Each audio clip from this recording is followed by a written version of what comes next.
tapping stuff.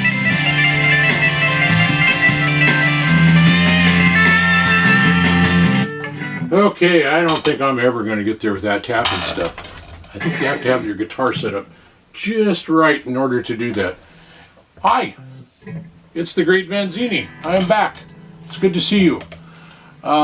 Today I'm going to show off, boy, I have all the lights all goofed up here. I have, let's try blue. Take that, tone that down a hair. A little bit there. I have a Tricky Gomez. Wow, and in my camera it actually is showing pretty much what the actual color is like. Let's try a lighter. Not that light. Yeah, I guess so.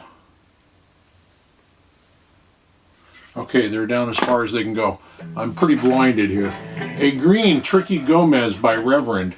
And if you saw my Manta Ray video a few days back, last week, it's the same exact guitar, except it has different pickups in it.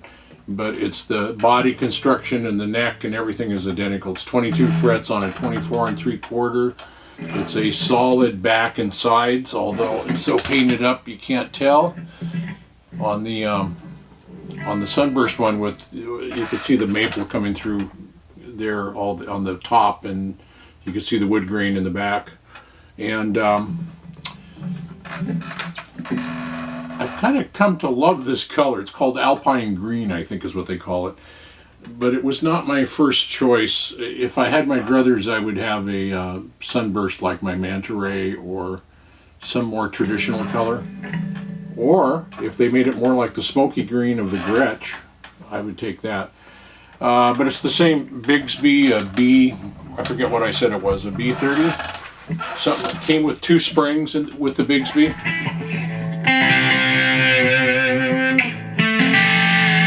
Here we go again, these guitars in the E-band. I'm playing through the E-band, and they just sound, you know, something terrible. So we'll stop there and go to something clean.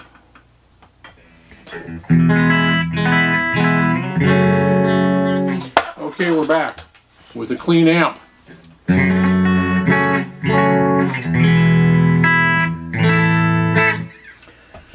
So there's not a whole lot to report here. If you watch the Manta Ray video, it's the same guitar. You will note the Manta Ray had 3 per side, and the Tricky Gomez. You should look Tricky Gomez if you don't know about this man. Great player, great player. He was like my hero growing up. So I would look Tricky Gomez up and learn more about him. Anyway, locking tuners, just like the other one, 6 per side versus 3 per side. It's got the roller bridge. It's got the bass contour and the tone and volume. It's got the pick guard where I haven't taken the plastic off yet. I haven't taken the plastic off the back access area either. 3-way switch. And tonally it's of course different.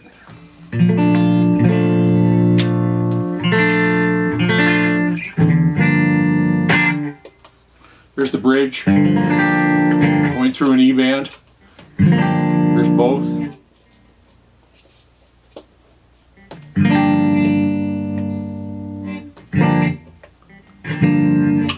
And there's the neck.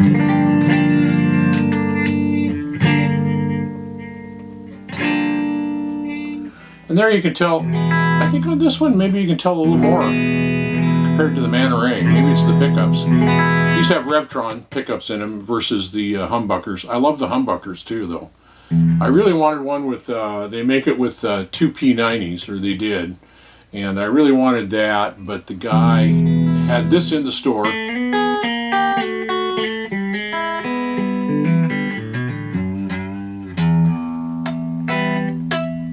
Anyway, so the bass contour, that's on the neck pickup, and you turn that bass contour. I'm not sure the E-band's the proper, there it is on the bridge pickup. Until it's fairly bright,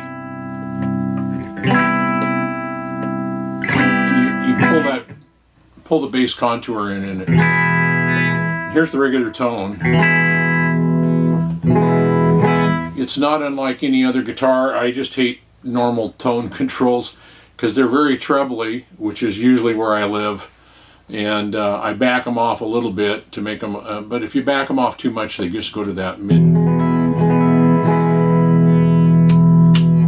If you're putting them through a pretty good size amp or enough power in an amp, and you can EQ that so it make it work, of course, but just kind of organically in its natural state, I hate. So I almost always play with the treble turned all the way up and then just backed off a little on the bridge.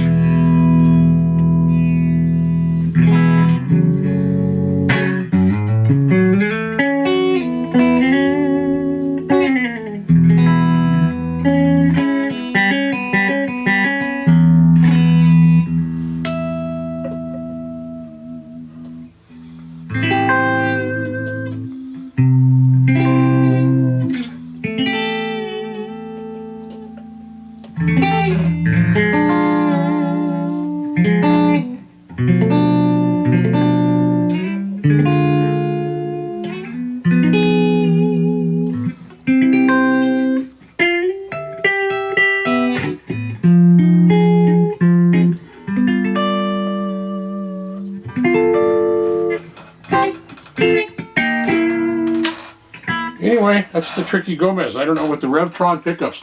It does in the semi-hollows, and well, I've only played one hollow body very briefly, the Pete Anderson one, or was it the Pete Anderson? Was it before that? I don't remember. It was a long time ago when they first came out, and I don't know that it had Revtron pickups in that one or not. Anyway, the Revtron pickups in the semi-hollows, in the bigger bodied ones anyway, pick up maybe just a pinch of that Filtertron quality. They're actually kind of, when you amp them up, they're really, yeah, I can't do it with an E-band, can I?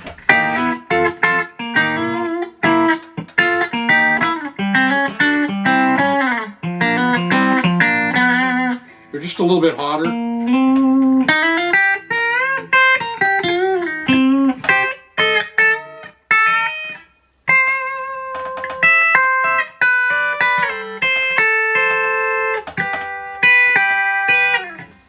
And they sound great. Anyway, I'd love to tell you more. I think they look great too. I just love the kind of, I don't know, there's something, I call it a retro design, but you know, who owned guitars like this back in the 60s? So I don't know.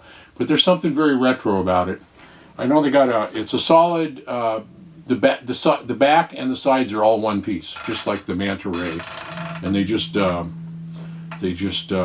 that out so it's a hollow bowl, and then they put a solid maple top on top of it. So I don't know if it's a one-piece maple top or not, and I don't remember the neck info, and you can't tell with the paint. It's really a metallic look about the paint, and I don't know if I can even get that in there, if you can see that or not. I'm gonna end up dropping an amp or something here. I don't know if that's picking up the it's not sparkly, but it's just got a metallic kind of quality to it. Maybe the back. No, that's just a.